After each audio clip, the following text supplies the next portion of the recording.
Hello students, this is Hetal Bhandari from HR Institute of Studies. Today we are going to start with a new chapter, that is chapter number 10th, બે લઘુ કથાઓ by Mohanlal Patel. Chapter number 10th, બે લઘુ कथाओं by Mohanlal Patel. इन दो लघु कथा का नाम क्या है? एक का नाम है ठेस और दूसरे का नाम है घा. एक का नाम है ठेस और दूसरे का नाम क्या है? घा. ठीक है. अब जो ठेस है वो बेसिकली मोहनलाल पटेल ने लिखी है और जो घा है वो किसने लिखी है? जनक त्रिवेदी ने. ठेस लिखी है मोहनलाल पटेल ने और घा किसने लिखी है? जनक त्रिवेदी ने. तो अपन पहले ठेस के बारे में पढ़ेंगे. ठेस एक्चुअली होता क्या है? ठेस मतलब किसी चीज़ का बुरा लग जाना. ठेस मतलब कोई चीज़ मन में रह जानी. ठीक है. अब इस चैप्टर का नाम है बे लघु कथाओं बाय, अभी जब अपन फर्स्ट पढ़ रहे हैं उसका नाम है ठेस, जो किसने लिखी है? मोहनलाल पटेल ने. और इसका प्रकार है लघु कथा. इसका लघु कथा मतलब क्या होता है? छोटे शॉर्ट स्टोरी. ठीक है. चलो ठेस के बारे में पढ़ते हैं. પુત્રવધુ બજારમાંથી કાપડ ખરીદી લાવી અને સાસુને ઉમળકાભેર બતાવી રહી હતી. થોડી વાર સુધી કાપડના જુદા જુદા પીસ બતાવ્યા પછી વહુએ જોયું કે સાસુના ચહેરા પર પ્રસન્નતાની કોઈ મહોર અંકિત થતી નથી. એટલે એને કહ્યું, આમાંથી કોઈ પીસ ન ગમ્યો મમ્મી. मतलब क्या हुआ कि बाज़ार में से, मार्केट से जो बहू है, ठीक है, बहू तो पता है ना, मतलब बहू कुछ है ना पीस, कपड़े के कुछ पीसेस लेके आई, क्लोथ के कुछ पीसेस लेके आई. तो उसने बहुत उत्साह से अपनी सासू को दिखाए. तो जैसे वो दिखे थोड़ी देर में उसने देखा कि मम्मी को इतनी मतलब सास को इतनी खुशी नहीं हो रही वो पीसेस देख के. ठीक है. तो उससे रहा नहीं गया. उसने क्या पूछा कि मम्मी इसमें से कोई पीस अच्छा नहीं लगा क्या आपको? ठीक है. સાસુએ જાત સાંભળી લીધી અને કહ્યું, કેમ ન ગમે? બધું કાપડ સારું સરસ છે. मतलब क्या, उसको सासू को पता चल गया कि उसको रियलाइज़ हो गया कि उनका मूड ख़राब हो गया. तो उन्होंने क्या बोला कि नहीं नहीं सब बहुत अच्छे, पसंद कैसे नहीं आएगा? समझ आया? વહુને સાસુના શબ્દોમાં રણકાર જણાયો નહીં એટલે એને બધા પીસ સંકેલી લીધા અને એમને કબાટમાં મૂકતા મનોમન બોલી, કોણ જાણે શું છે તે કાપડની बात જ એમનું મોઢું ચડી જાય છે. मतलब क्या हुआ कि उन्होंने बोला ना, किसने बोला नहीं अच्छा लगा? सब पीस अच्छे हैं. ठीक है. तो वो ना वो कन्विंस नहीं थी. कौन? बहू उनकी बात से कन्विंस नहीं थी. तो उन्होंने क्या किया? सब पीस फोल्ड कर दिए. सब पीस समेटते हैं ना अपन, सब पीस को समेट दिए और कबाट में जाके रख दिया. रखते रखते अंदर ही अंदर क्या बोल रही थी कि क्या पता क्या है, हमेशा कापड़ मतलब कपड़ा कुछ दिखाते ना तो इनका मुँह चढ़ ही जाता है, मतलब इनका मूड ही ख़राब हो जाता है मैं कुछ अच्छा कपड़ा लेके आती हूँ तो. ठीक है. अब एक्चुअली ऐसा क्यों हो रहा था वो पूरी स्टोरी अब शुरू होगी. દીકરો ઘણો કમાતો હતો. ગરીબીના કપરા દિવસો કમુબહેન માટે બહુ હવે ભૂતકાળ બની ગયા હતા. ઘરમાં સુખ સગવડના સાધનોની ઘણી ખરીદી થતી હતી. એ જોઈને કુમુબેન રાજી હતા. પણ વહુ જ્યારે મોંઘું કાપડ લઈ આવતી ત્યારે એમનું મોઢું પડી જતું. मतलब क्या बोला कि बेटा, कमूबेन को आने सास तो बोले बेटा अभी बहुत अच्छा कमाने लग गया, घर में सब अच्छी अच्छी चीज़ें आने लग गई है, लेकिन और सब चीज़ों में वो खुश होती, लेकिन जब भी उनकी बहू मतलब बेटे की वाइफ जब भी कुछ कपड़ा खरीद के लाती तो उनका मूड हमेशा ख़राब हो जाता. एवे समय एमने एक वक्त દીકરીની આંખમાં ડડકી ગયેલા આંસુ યાદ આવી જતા. દીકરીએ ઉનાળાના વેકેશનમાં રાત દિવસ કપાસના કાલા ફોલીને મજૂરીની સારી રકમ એકઠી કરી હતી. જૂનમાં કોલેજ ઉઘડે એ પહેલાં એ આ રકમનું કાપડ ખરીદી लावी અને होशे होशे माने बतावा लागी.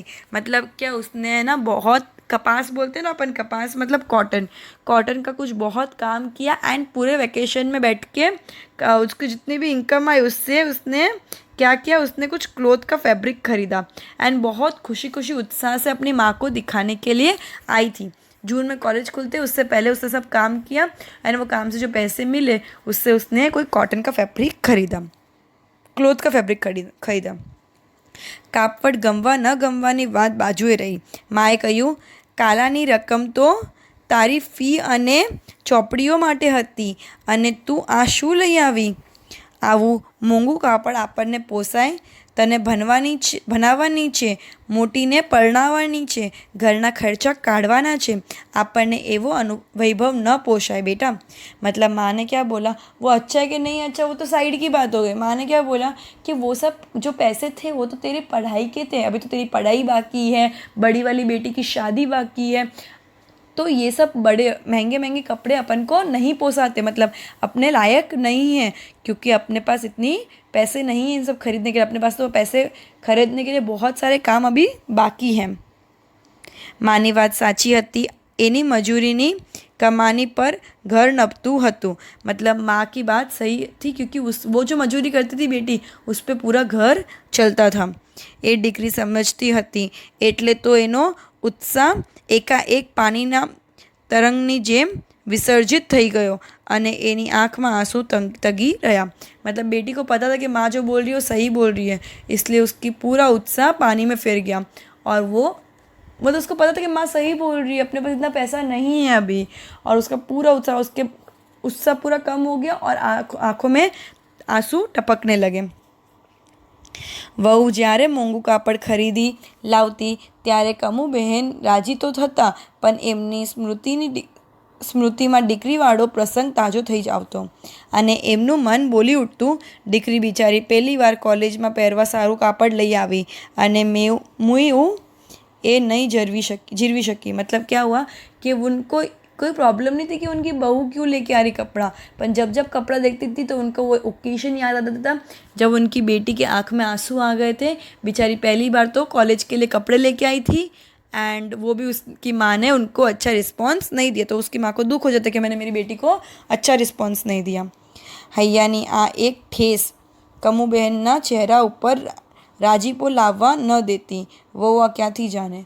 मतलब क्या बोला, ये ठेस इसके मन में ये बात रह गई थी हमेशा। तो जब भी कोई अच्छा कपड़ा देखती उसको तुरंत वो ओकेशन याद आ जाता, वो चीज़ याद आ जाती है, वो कभी भी खुश नहीं हो पाती थी उस चीज़ से। पर बहू को क्या पता कि उसके मन में, सास के मन में क्या चल रहा है। ठीक है, तो इधर अपनी पहली लघु कथा ख़त्म होती है, ठेस। ठीक है, ये लघु कथा क्या बोलना चाहती है कि एक बहू अपनी सास के पास कपड़े लेके आई दिखाने के लिए मार्केट से ख़रीद के, तो सास ने इतना अच्छा रिएक्शन नहीं दिया, तो बहू को लगा कि जितनी बार कुछ कपड़ा खरीद के लेके आती है ना तो सास का मुंह चढ़ जाता है।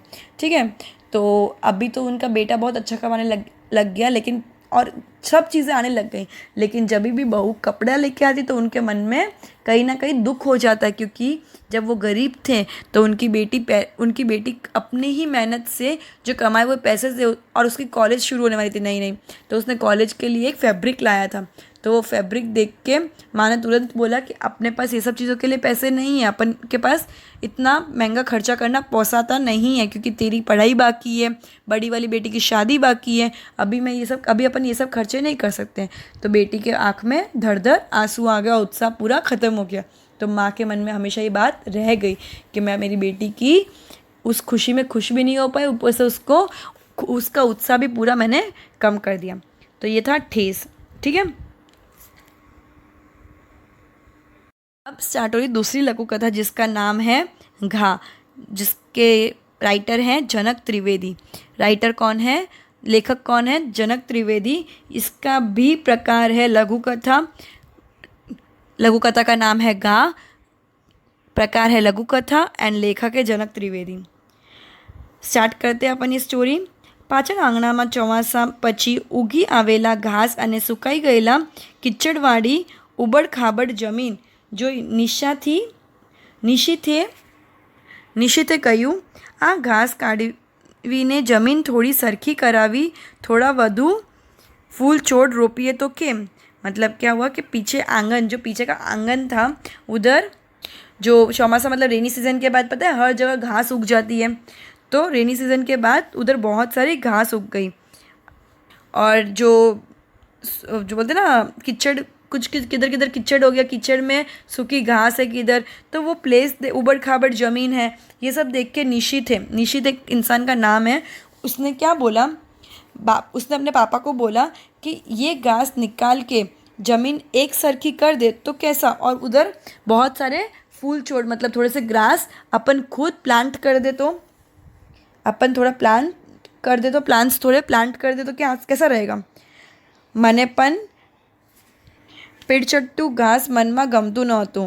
ગયા ચોમાસે આંગણામાં પાણી ભરાઈ કિચડ થઈ ગયો હતો. નિશિથની બાએ ફરિયાદ કરેલી, આ કિચડ ઉપર રેતી કાંકરાની ભરતી ક્યારે કરાવશું? રોજ મારા પગ કિચડ કિચડ થઈ જાય છે, પણ ભરતી કરાવવાનું મને सूझ्યું જ नહોતું.